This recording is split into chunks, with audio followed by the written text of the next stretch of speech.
वक्रतुंड महाकाय सूर्यकोटि संप्रभ निर्विघ्नं कुरु मे देव सर्वकार्येषु सर्वदा। त्वमेव माता च पिता त्वमेव, त्वमेव बन्धुश्च सखा त्वमेव, त्वमेव विद्या द्रविणं त्वमेव, त्वमेव सर्वं मम देव देव। हे प्रभु, ज्ञानहीन, भक्तिहीन और कर्महीन होने के बावजूद आपके जीवन कथा का रसास्वादन खुद करते हुए और आपके भक्तों को भी आपके जीवन कथा का रसास्वादन कराने के लिए धर्म पथ पे अग्रसर हूं। आपकी कृपा सभी भक्तों पे हमेशा हमेशा बनी रहे। जय श्री राम। पिछले कथा में हमने यहां तक रसास्वादन किया था कि विश्वामित्र मुनि अंततः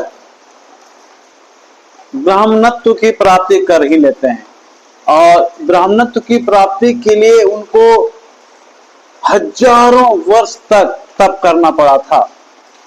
अब वो एक कंप्लीट, एक संपूर्ण, एक पूर्ण ब्राह्मण हो गए थे। अब हम यहां की शुरुआत करते हैं कि विश्वामित्र मुनि के साथ राम और लक्ष्मण राजा जनक के दरबार में निमंत्रित किया गया और वहां जाने का प्रतीक्षा करते हैं। तो प्रतीक्षा करने से पहले राम और लक्ष्मण दोनों का एक जिज्ञासा थी कि जनकपुर के जितने भी बाग बगीचे हैं, सुंदर फुलवाड़ियां हैं, उसका अवलोकन करे। उसका अवलोकन करने की हार्दिक इच्छा थी। और जब दशरथ नंदन श्री राम जनकपुर पहुंचे थे, उसी समय उन्होंने विश्वामित्र मुनि से कहा था कि हे मुनीश्वर, यहाँ की वाटिका मुझे लुभा रही है, मैं यहाँ का अवलोकन करना चाहता हूँ। लेकिन विश्वामित्र मुनि ने यह कहकर प्रतीक्षा करने के लिए कहा था कि पहले हम अपना एक स्थान चुन लें जहाँ जल की व्यवस्था हो, जहाँ हम आराम कर सकें, उसके बाद तुम घूमने जाना। अब वो प्रतीक्षा की घड़ी खत्म हो जा रही है। अब राम और लक्ष्मण जनकपुर के बाग बगियों का, गलियों का अवलोकन करने के लिए तैयार हैं। लेकिन राम तो कुछ कह नहीं पा रहे हैं, लक्ष्मण मन ही मन सचाए जा रहे हैं कि आखिर हम बातों का शुरुआत कहां से करें कि हमें जनकपुर का अवलोकन करना है, जनकपुर के बाग बगीचों का अवलोकन करना है, घूमना है, उसे देखना है।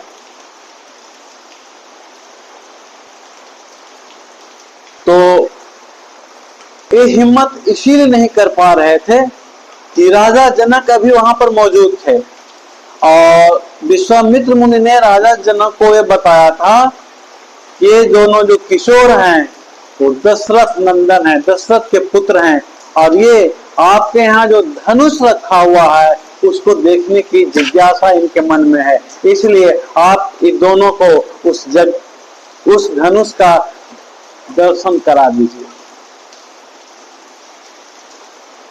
राजा जनक कहते हैं बिल्कुल, हमारे यहाँ यह धनुष हमारे पूर्वजों से रखा हुआ है और यह धनुष शिव का है। इतना कहने के बाद वो थोड़ी सी समय और लेना चाहते हैं, इसलिए कि ये धनुष हमारे पास आया कहां से उसकी कथा मैं सुना दूं। राजा जनक का कहना था कि मेरे बहुत पूर्वज, जिनका नाम नीमि था और नीमि के सबसे बड़े पुत्र का नाम था देवराज, वह एक बहुत ही कुशल राजा थे, बहुत ही मर्यादित राजा थे, बहुत ही धार्मिक राजा थे, संस्कारी राजा थे, अपनी प्रजा के लिए हर संभव उचित व्यवस्था करने के लिए पैरों पे खड़ा रहा करते थे। वह महामनस्वी थे। महामनस्वी का मतलब यहां होता है कि वैसा राजा या वैसा व्यक्ति जो बहुत बुद्धिमान हो, अपनी बातों पर दृढ़ संकल्प हो कि हमें ये काम करना है तो करना है। दूसरा, समझदार हो, अभिमान ना हो लेकिन स्वाभिमानी हो। और सबसे बड़ा चीज जो आज बहुत ही कम लोगों में देखने के लिए मिलता है और हम लोग उसी के लिए प्रयासरत रहते हैं, वो है स्वयं नियंत्रित करना। आज के समय में क्या होता है, आज हम घरों में, ऑफिस में कहीं भी गलतियां करते हैं तो मेरा प्रयास रहता है कि दूसरे पर थोप दो, दूसरे पर डाल दो, अपना दोष दूसरों पर दे दो, या बात बात में हम क्या बोल जाते हैं ये हमें खुद पता नहीं रहता। इसलिए यहाँ किसी महान व्यक्ति ने कहा है कि इंसान बोलना तो जन्म के साथ शुरू कर देता है, लेकिन कहां पर क्या बोलना है ये मरते दम तक सीखता रहता है। तो ऐसे राजा में से थे ये देवराज, जिनको स्वयं नियंत्रित रहते थे, अपने पर उनको कंट्रोल था। जिसमें इतने सारे गुण हो, भला वो किसका प्रिय नहीं होगा? वो तो धर्मराज कहलाएगा, ईश्वर प्रिय होगा। तो एक समय की बात है कि पूर्व काल में एक राजा दक्ष थे और वो दक्ष यज्ञ करना चाह रहे थे, लेकिन राजा दक्ष में ये सबसे बड़ा अवगुण था कि वो शिव शंकर भोलेनाथ को नहीं मानते थे।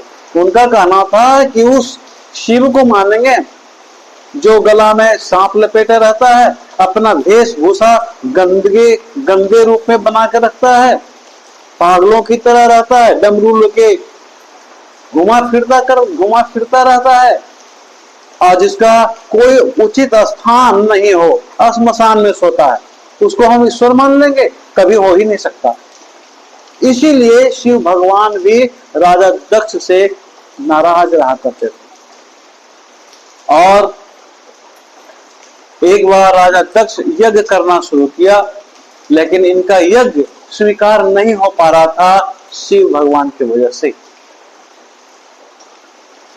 एक बार राजा दक्ष की ही कहानी है कि वो श्री हरि विष्णु का मूर्ति का स्थापना अपने मंदिर में करना चाह रहा था, लेकिन वो मूर्ति मंदिर तक जा ही नहीं पा रहा था, खिसक नहीं पा रहा था। राजा दक्ष ने आदमियों को बढ़ा दिया, हजारों आदमी को जोड़ दिया, लेकिन टस से मस नहीं हुआ।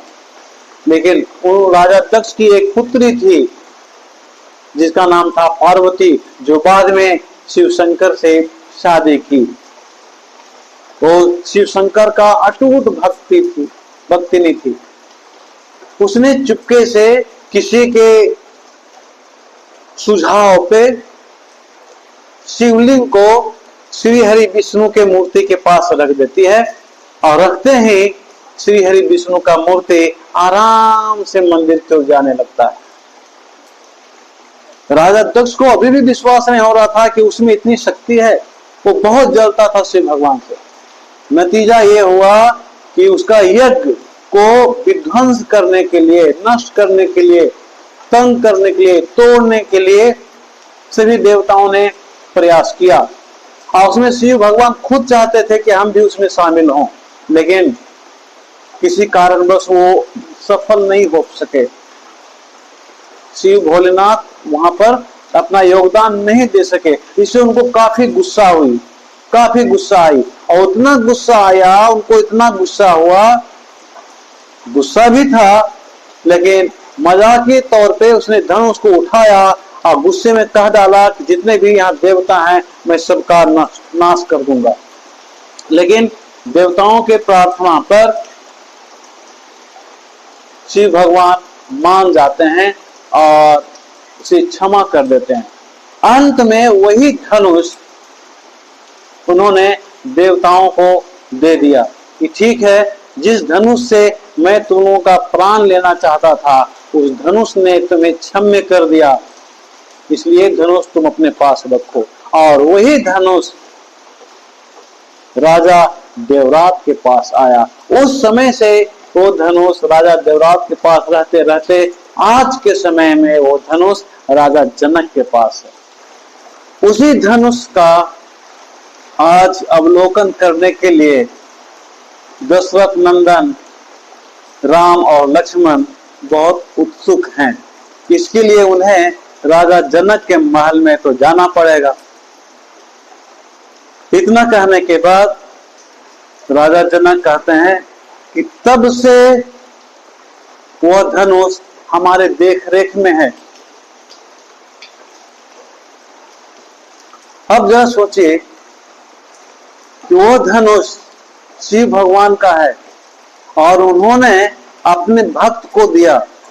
कोई भी आदमी अपने घर का चाबी अपने पड़ोस को नहीं देना चाहता, यहां तक कि अपने भाई को भी नहीं देना चाहता। आप अपने कीमती गाड़ी का चाबी अपने बहुत ही जो क्लोज होगा या तो अपने संतान को ही देना चाहते हैं, नहीं देना चाहते हैं किसी को। लेकिन यहाँ आज तो शस्त्र की बात है, धनुष, धनुष, अपना कीमती धनुष शिव अपने भक्तों को दे देते हैं। जरा सोचिए वो भक्त कितना किस्मत वाला होगा, वो भक्त कितना लक्की होगा जिसके पास साक्षात श्री शिव शंकर भोलेनाथ का धनुष पड़ा हुआ है और विधिवत उसकी पूजा हो रही है। अब यहाँ बहुत सारे सवाल पैदा होते हैं कि आखिर ये सब हमारे देश में ही क्यों हुआ। पूरे संसार में तो बहुत सारे देश हैं, हमारे देश में ही ऐसा क्यों हुआ। और हमारे देश के अंतर्गत अयोध्या में या जनकपुर में ही क्यों हुआ। तो इसको आप ऐसे समझिए कि मान लीजिए कि कोई महात्मा किसी सभा को शिक्षा दे रहे हैं और उस सभा में से अगर वो महात्मा किसी व्यक्ति को उठाकर कुछ कहता है तो वहां जितने भी सभा में मौजूद भक्तगण होते हैं सबका नजर उस आदमी की ओर चला जाता है।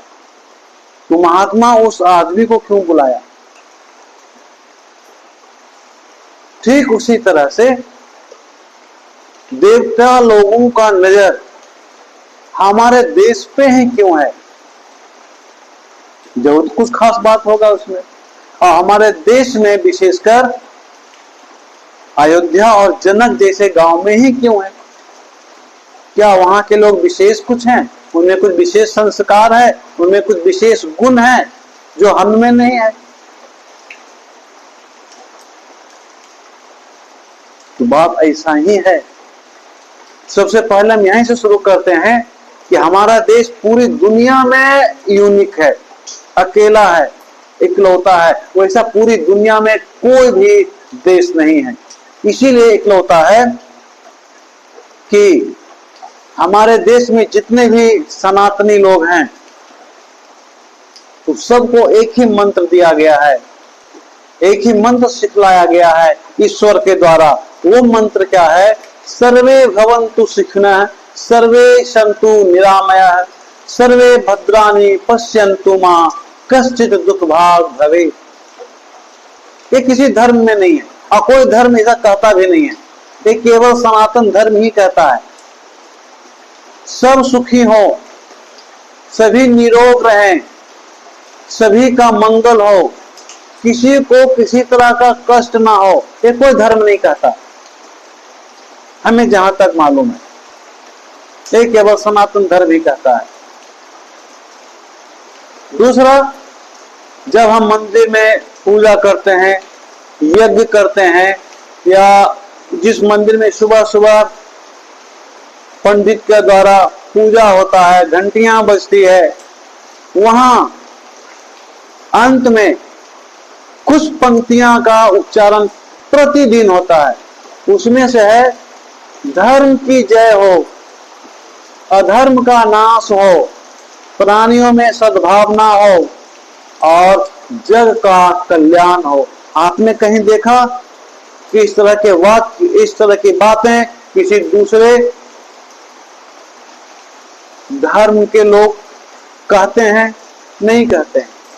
यही कारण है कि पूरे दुनिया में भारत सबसे लोकप्रिय है देवी देवताओं के लिए, क्योंकि ये सबके सुखी की बात करता है, ये सबके दुख को नष्ट करने की बात करता है, पूरे दुनिया में शांति की बात करता है। और वो शांति का पाठ पढ़ाने वाले कौन है? वही है जो आज जनकपुर जाने वाले हैं घूमने के लिए।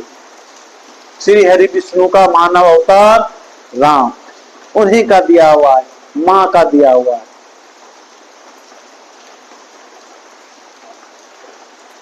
इस तरह से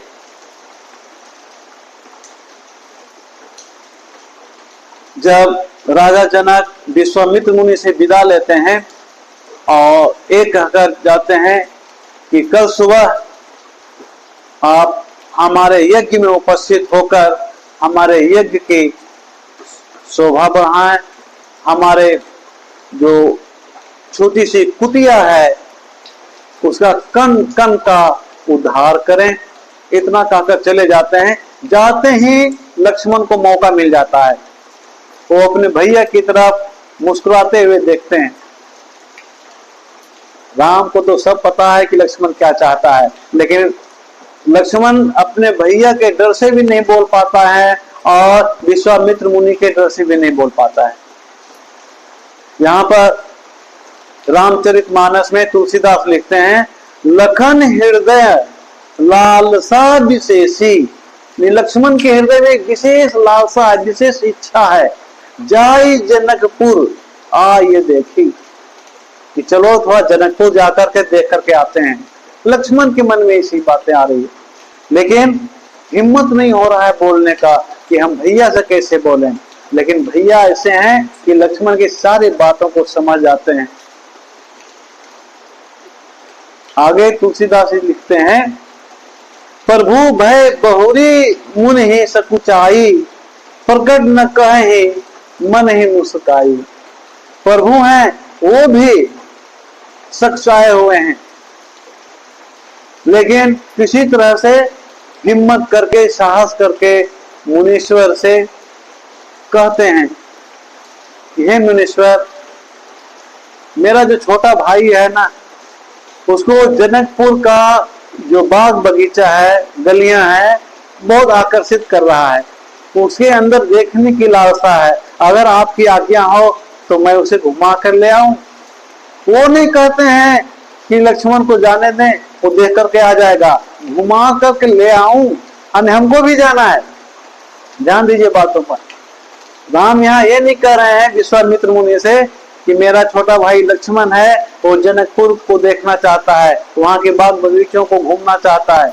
नहीं, मैं भी उसे घुमाकर ले आऊं, हमको भी जाने की इच्छा है। उसको तो है ही, अपने छोटे भाई के आधार को मानकर उन्होंने भी अपनी इच्छा को व्यक्त किया है। लेकिन कहा है राम ने ही, लक्ष्मण चाहता है, मैं नहीं चाहता हूं, वो नहीं है, मैं भी चाहता हूं, हम दोनों घूमकर आए। विश्वामित्र मुनि सहज स्वीकार कर लेते हैं। विश्वामित्र मुनि सहज स्वीकार कर लेते हैं और बोलते हैं, जा तुम अपने भाई को घुमा कर ले आ। घुमा कर क्या लाना है? अपने को जनकपुर वासियों का दर्शन करा के आ जा।